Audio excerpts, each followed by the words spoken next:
After a whiplash injury, people experience pain, decreased range of motion, muscle tightness, spinal joint fixation, and decreased movements.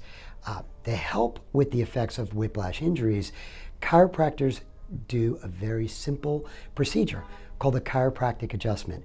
Chiropractic adjustment is done where a chiropractor will either with hand or instrument gently apply force to the spine, helping to restore proper spinal alignment, alignment that might have been altered due to the whiplash, restore proper spinal joint movement, where joints become very rigid and stiff after a whiplash.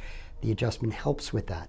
Reduce pressure on spinal nerves, increase range of motion by helping to get the joint to the end range of motion in the spine.